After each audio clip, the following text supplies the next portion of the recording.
Hi everyone, my name is Maiv Mos. So today I'm gonna make a couple of recipes in celebration of Hmong New Year, and Hmong New Year is usually celebrated in the Twin Cities after Thanksgiving, so it's usually a 3-day process, so it's like Friday, Saturday, and Sunday, but as all things that's happening in 2020, it is canceled and it's virtual now.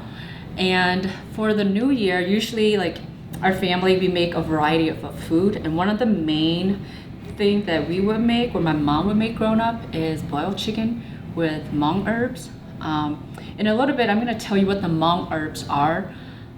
They usually, I try to identify some of the names, but usually you can't really find them in the grocery store. Usually your parents would have them. And at my mom's house, she has like pots of all variation of Hmong herbs. Part of the reason why the dishes made every single New Year is because the broth has, it feels good to drink and eat the broth with all the medicinal herbs. It's supposed to cleanse your body. So for right now, I'm gonna go ahead and show you how to make Hmong boiled chicken with Hmong herbs. So I already have a pot boiling right now with water. So medium-sized pot with water, 3 quarts worth of water in there. And then we have our whole chicken. There's like different variation. You can either put the whole chicken in there, which my mom did growing up. And then later on in life, she started chopping them.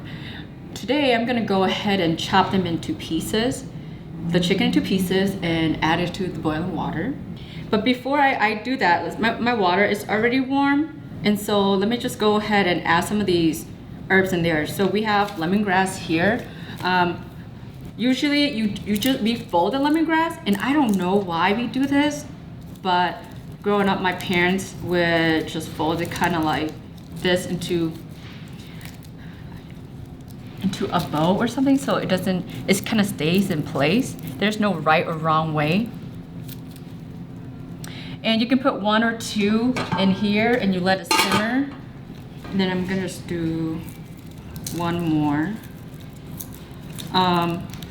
This meal is also very common in the Hmong culture. When a woman gets pregnant, you're supposed to be on a 30-day chicken diet. And it may sound really, really unhealthy, but actually the medicinal herbs helps like heal your body after pregnancy. So in this bag, I actually went to my mom's house and she had these frozen because it's winter time and she had to bring her plants inside. And so I'm gonna tell you a couple of what's in here.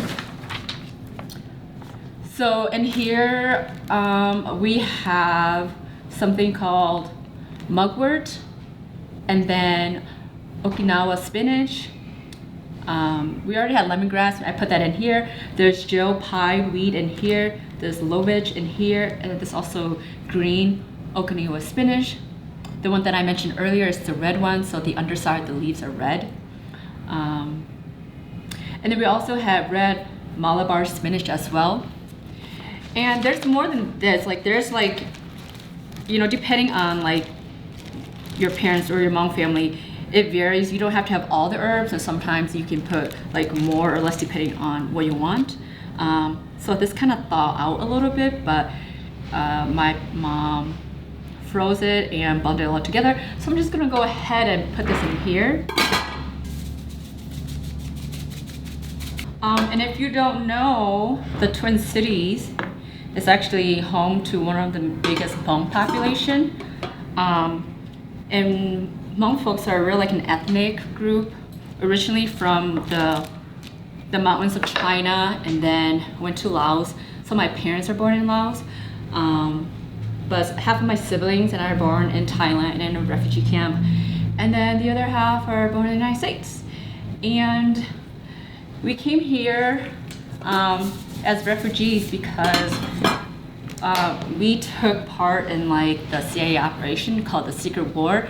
So not a lot of folks are aware about that, but if you live in the Twin Cities, you may have a little more knowledge about it. But if you're outside of the Twin Cities, or you're outside of a city that's not populated with Hmong people, you might not know.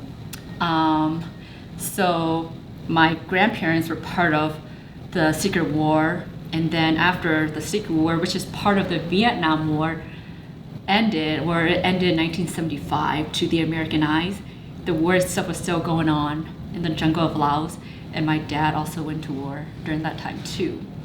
And since we took part of it, we were able to come to the United States as refugee immigrants, and we came here in 1995. And then I'm gonna cut this into pieces.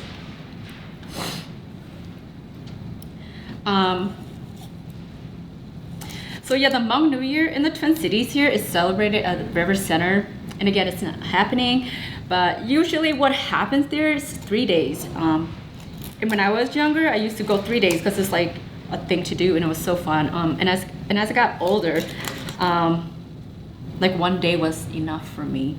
But in the old days during my parents' time, when they were back in Laos, in Thailand and refugee camps, Hmong New Year was a way for like courting rituals, and it's where you go and find your life partner and your mate.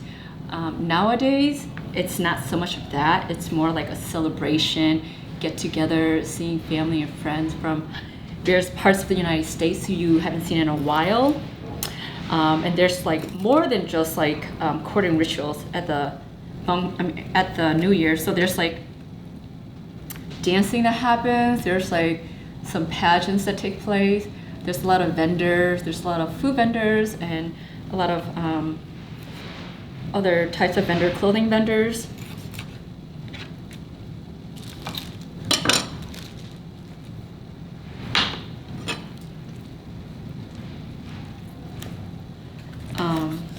And growing up, my dad's side of the family lives in Wisconsin, so they would always come over to our place during Hmong New Year and sleep at our place, and we'll like get up and get ready and wake up really early just to get dressed in our traditional clothing to attend Hmong New Year. Those are really fun memories.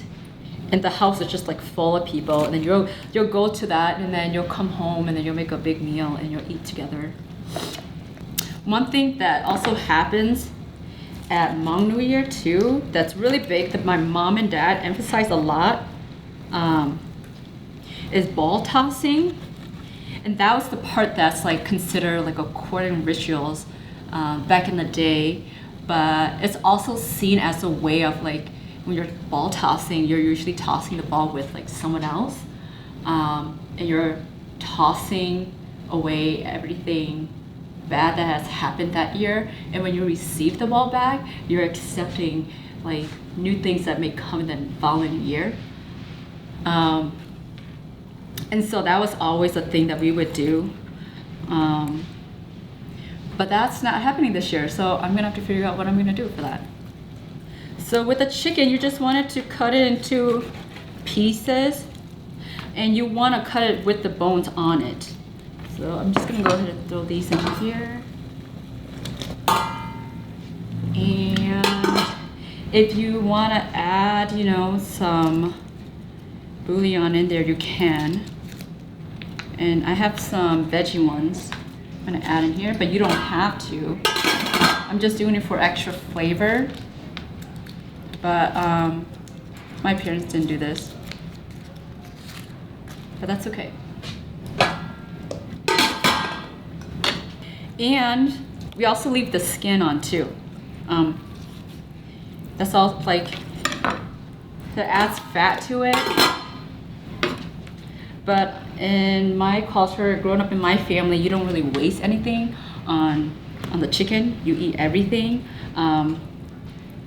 And what we will actually do is you will like take a live chicken and you'll do like a ceremony with it, or a couple live chickens, and then you would slaughter the chicken, and you take out all the organs, you'll clean it, and you'll use it. Nothing goes to waste. But for today, I'm not doing that. I'm just cooking the chicken and adding it into the pot. And it's pretty simple. And then you just let it cook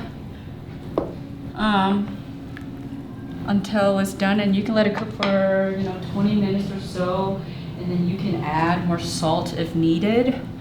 So we're just gonna let that cook for a little while.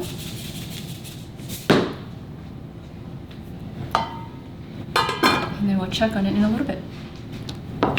Okay, so it's been about 20 minutes or so to 30 minutes. We're gonna check on our chicken. It should be done by now. You can't smell it, but it smells wonderful. I'm just gonna turn this off.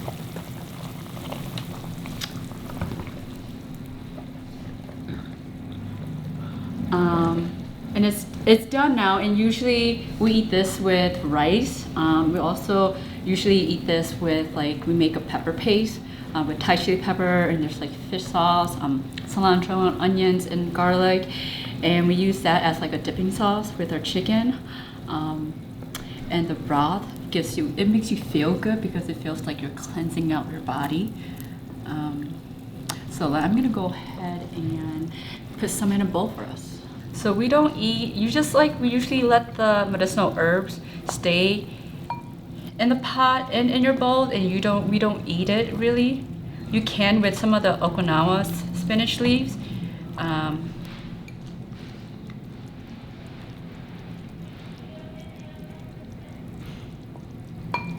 then I also want to get some broth in here as well.